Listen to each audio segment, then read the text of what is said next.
ओम ऐं ह्रीं क्लीं शैलपुत्रे नमः। जय माता दी।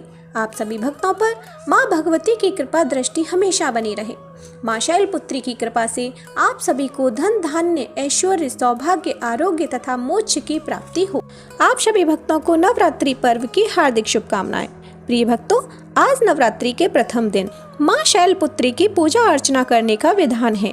पहली दुर्गा शक्ति शैलपुत्री हैं। ये पर्वतों के राजा हिमवान की पुत्री हैं, अतः इनका नाम शैलपुत्री है।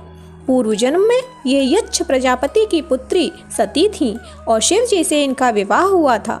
एक बार दक्ष ने यज्ञ किया तो उसमें शिव जी को नहीं बुलाया।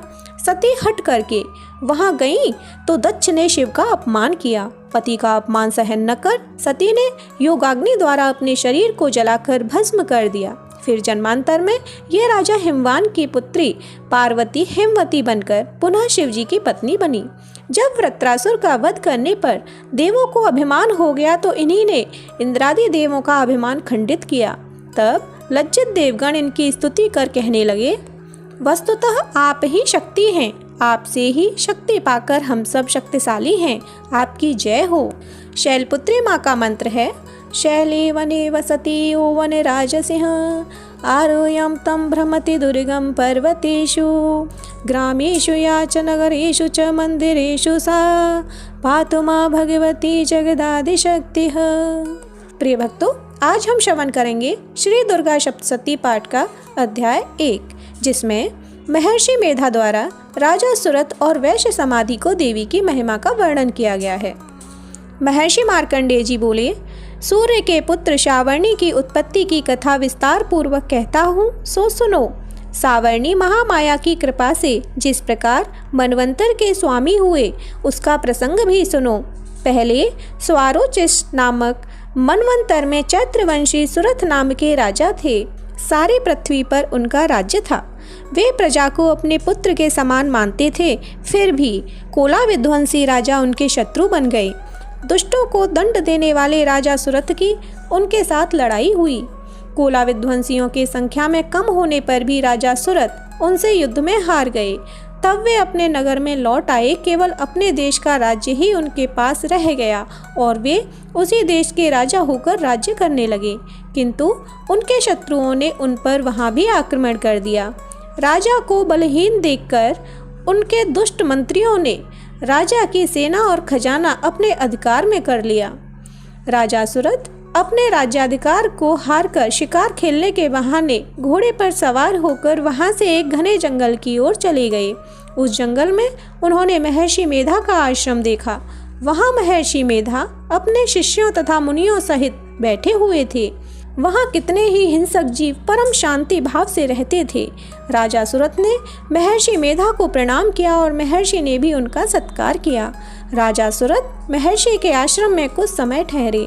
अपने नगर की ममता के आकर्षण से राजा अपने मन में सोचने लगे कि पूर्व काल में पूर्वजों ने जिस नगर का पालन किया था वह आज मेरे हाथ से निकल गया। मेरे दुष्ट एवं दुरात्मा मंत्री मेरे नगर की अब धर्म पूर्वक रक्षा कर रहे होंगे या नहीं। मेरा प्रधान हाथी जो सदा मद की वर्षा करता था और शूरवीर था, मेरे शत्रुओं के वश में होकर न जाने क्या दुख भोग रहा होगा। मेरे आज्ञाकारी नौकर जो मेरी कृपा से धन और भोजन पाकर सदैव सुखी रहते थे और मेरे पीछे पीछे चलते थे, वे अब निश्चय ही दुष्ट राजाओं का अनुसरण करते होंगे। मेरे दुष्ट मंत्रियों द्वारा व्यर्थ ही धन को व्यय करने से मेरा संचित किया हुआ खजाना एक दिन अवश्य ही खाली हो जाएगा। इस प्रकार की बहुत सी बातें सोचता हुआ राजा निरंतर दुखी रहने लगा। एक दिन राजा सुरथ ने महर्षि मेधा के आश्रम के निकट एक वैश्य को देखा। राजा ने उससे पूछा, भाई तुम कौन हो, तुम्हारे यहाँ आने का क्या कारण है और तुम शोकग्रस्त अनमने से दिखाई देते हो, इसका क्या कारण है। राजा का यह नम्र वचन सुन वैश्य ने महाराज सुरथ को प्रणाम किया और बोला, राजन मेरा नाम समाधि है। मैं धनियों के कुल में उत्पन्न एक वैश्य हूँ। मेरे दुष्ट स्त्री पुत्रादिकों ने लोभ से मेरा सारा धन छीनकर मुझे घर से निकाल दिया है।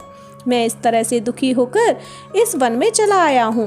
और यहाँ रहकर मैं इस बात को भी नहीं जानता कि मेरे पुत्र, स्त्री और स्वजन सकुशल हैं या नहीं। मैं अपने पुत्रों के बारे में भी नहीं जानता कि वे सदाचारी हैं या दुराचार में फंसे हुए हैं। राजा बोले, धन के लोभी स्त्री पुत्रों द्वारा तुम्हें घर से निकाल दिए जाने पर भी तुम्हारा चित्त उनसे प्रेम क्यों करता है? वैश्य ने कहा, मेरे विषय में आपका ऐसा कहना ठीक है, किंतु मेरा मन इतना कठोर नहीं है। यद्यपि उन्होंने धन के लोभ में पड़कर मुझे घर से निकाल दिया है, फिर भी मेरे मन में उनके लिए कठोरता नहीं आती। हे महामते, मेरा मन फिर भी उनमें क्यों फंस रहा है? इस बात को जानता हुआ भी मैं नहीं जान पा रहा। मेरा चित्त उनके लिए दुखी है।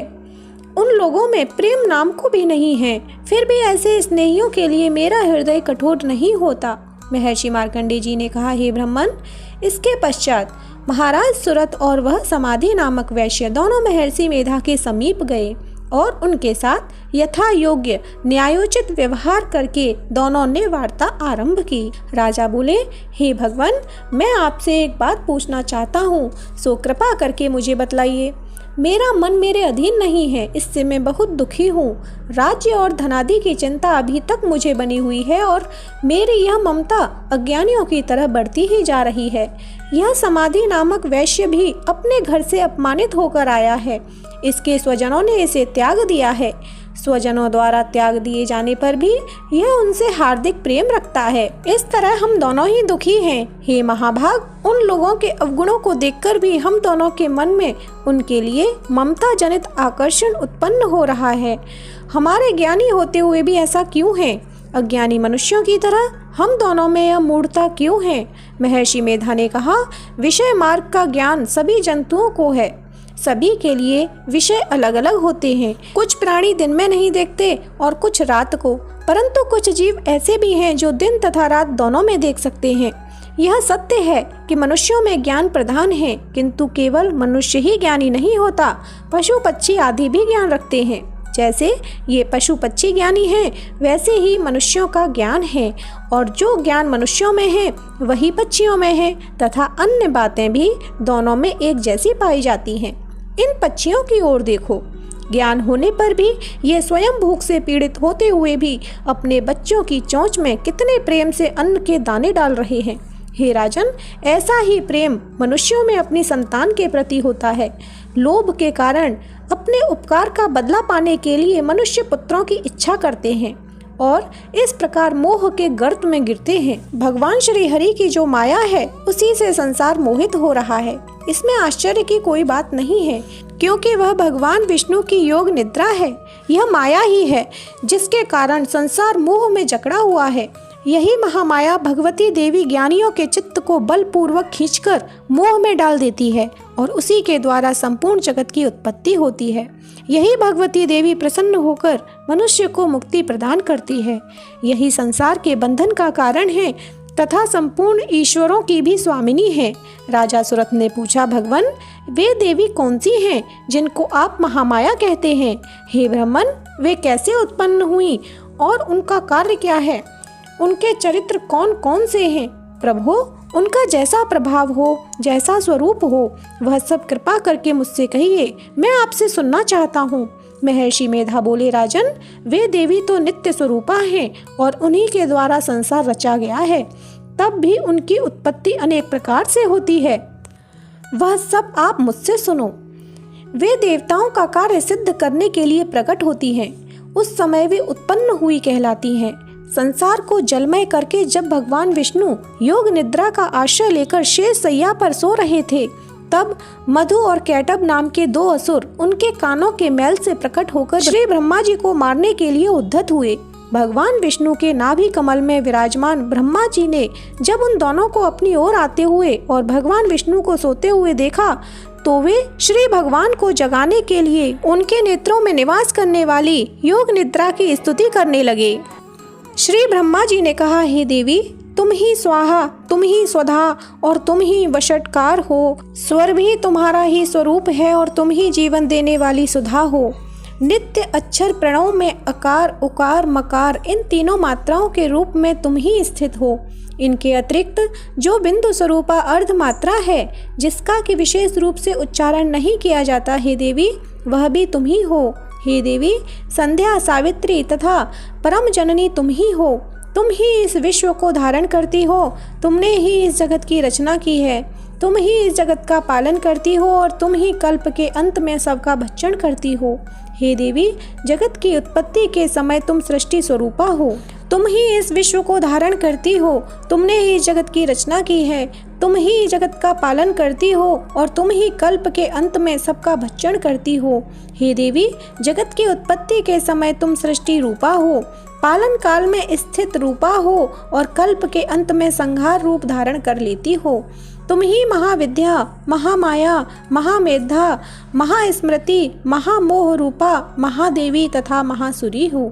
भयंकर कालरात्रि, महारात्रि और मोहरात्रि भी तुम ही हो। श्री ईश्वरी और बोध स्वरूपा बुद्धि भी तुम ही हो। लज्जा, पुष्टि, तुष्टि, शांति और क्षमा भी तुम ही हो। तुम खड्गधारिणी, शूलधारिणी, घोर रूपा तथा गदा, चक्र, शंख और धनुष धारण करने वाली हो। बाण, भुषुंडी और परिघ ये भी तुम्हारे ही अस्त्र हैं। तुम सौम्य और सौम्यतर हो। इतना ही नहीं, जितनी भी सौम्य तथा सुंदर वस्तुएं संसार में हैं, उन सब से बढ़कर सुंदर रूप तुम हो। पर और अपर, सबसे परे रहने वाली परमेश्वरी तुम ही हो। हे सर्वस्वरूपे देवी, जो भी सत असत पदार्थ हैं और उनमें जो शक्ति है, वह तुम ही हो। ऐसी अवस्था में भला तुम्हारी स्तुति क्या हो सकती है। इस संसार की सृष्टि, पालन और संहार करने वाले जो भगवान हैं, उनको भी जब तुमने निद्रा के वशीभूत कर दिया है, तो फिर तुम्हारी स्तुति कौन कर सकता है। मुझे भगवान विष्णु तथा भगवान शंकर को शरीर धारण कराने वाली तुम ही हो। तुम्हारी स्तुति करने की शक्ति किसमें है।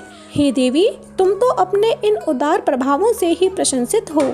मधु और कैटभ जो भयंकर असुर हैं, इनको मोह में डाल दो और श्री हरि भगवान विष्णु को भी जल्दी जगा दो तथा उनमें इनको मार डालने की बुद्धि भी उत्पन्न कर दो।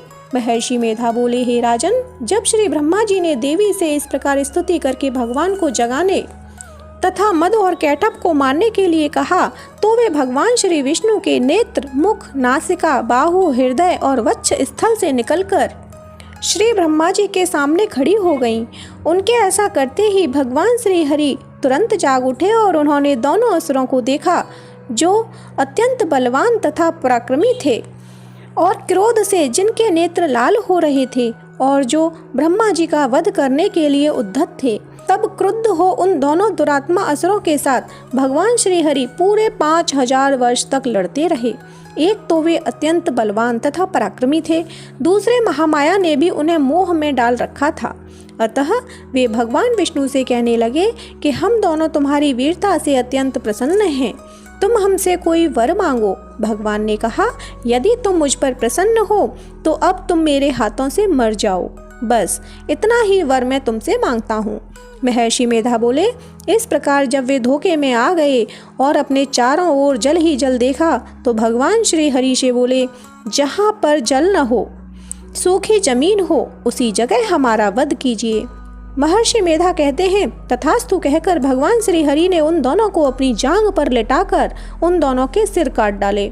इस तरह से यह देवी श्री ब्रह्मा जी के स्तुति करने पर प्रकट हुई थी। अब तुमसे उनके प्रभाव का वर्णन करता हूँ, सो सुनो। प्रिय भक्तों, श्री दुर्गा सप्तशती पाठ का प्रथम अध्याय यहीं समाप्त होता है। इससे आगे की कथा कल श्रवण करेंगे। तो बोलिए माता रानी की जय।